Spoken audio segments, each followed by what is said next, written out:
Norman Ira Badler. So I'm a professor of computer and information science at the University of Pennsylvania. That's located in Philadelphia, Pennsylvania, in the US.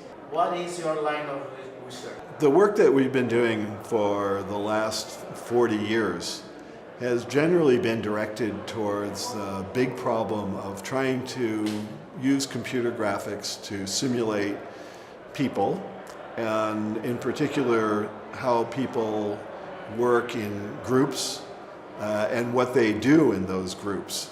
So today some of that work is called crowd simulation, but crowds themselves are not as interesting to me.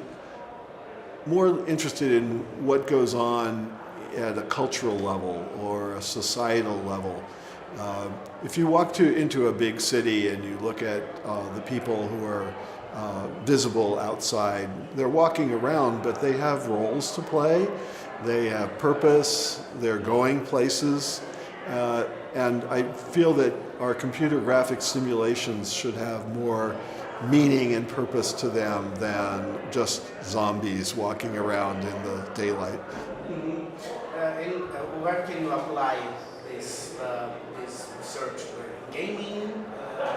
Applying this work is an interesting question too, because a lot of the groundwork for any application still is under development.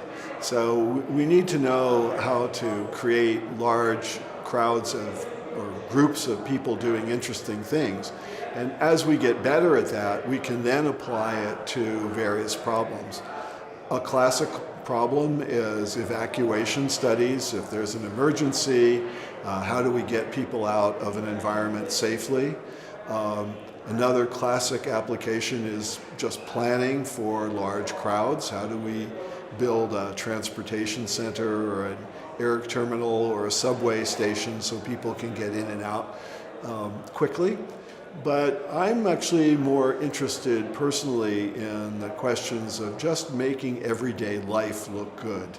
So these emergency situations are important, but can we make a game environment or a movie set that is just populated with everyday people that look real, that are doing appropriate things?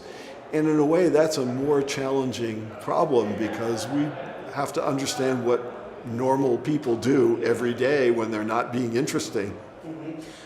That's interesting because when you think about these situations with people in life, at street, in evacuation scenarios, that's something that has anything to do with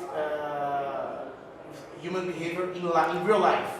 So with medicine, with science, but you also are working as entertainment.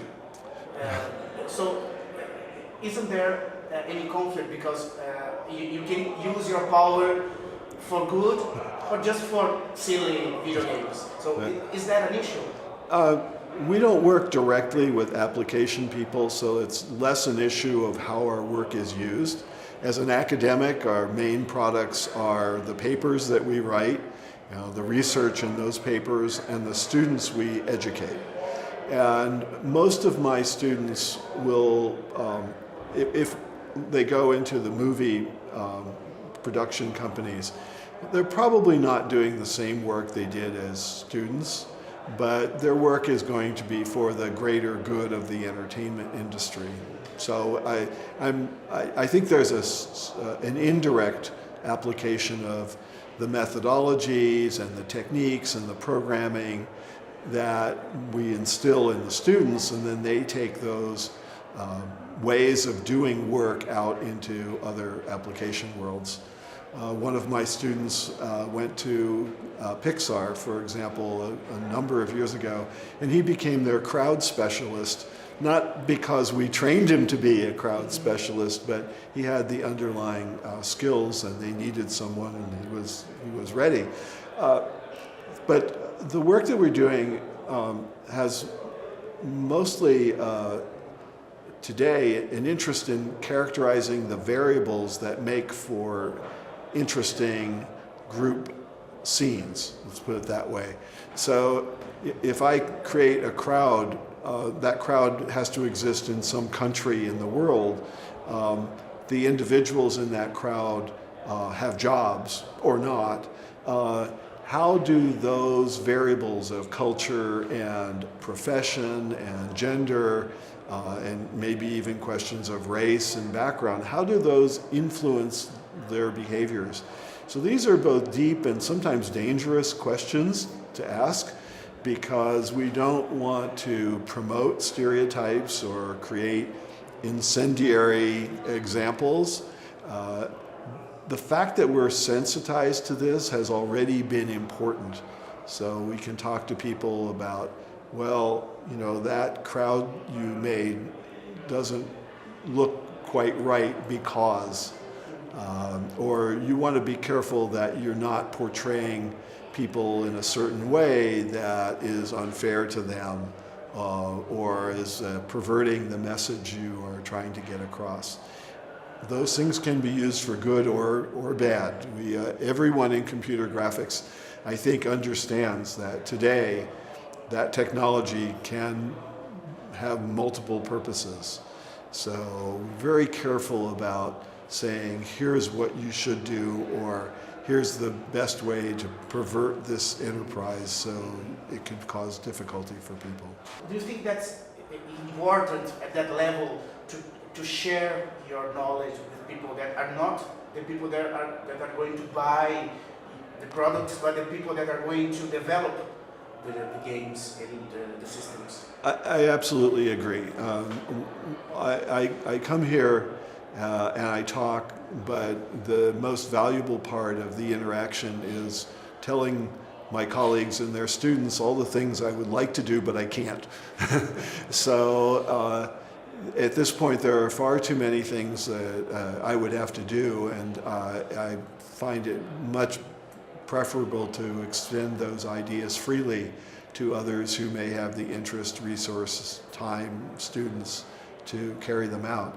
And in that way, I think it will eventually find its way into the games industry, into the practice of making games, in ways that I don't individually have the ability to influence, but I'm just delighted to have that go out into the world. The people that had that idea of putting all those academics in one room, it was a great idea. Yes, and it's a great idea for two reasons. One is we do hear what everyone else is doing, but I think the best reason is we hear about what they're not doing and want to do, because that's the incentive to move forward.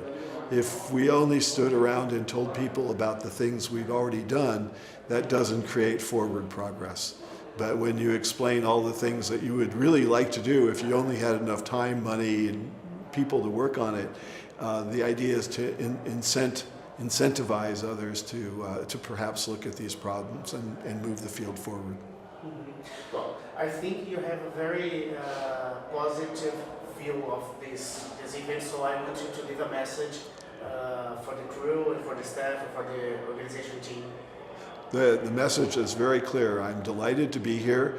I'm thrilled to have had the opportunity to speak to this group, but I'm especially excited to help tell them about the things I wish I could do but can't. Thank you.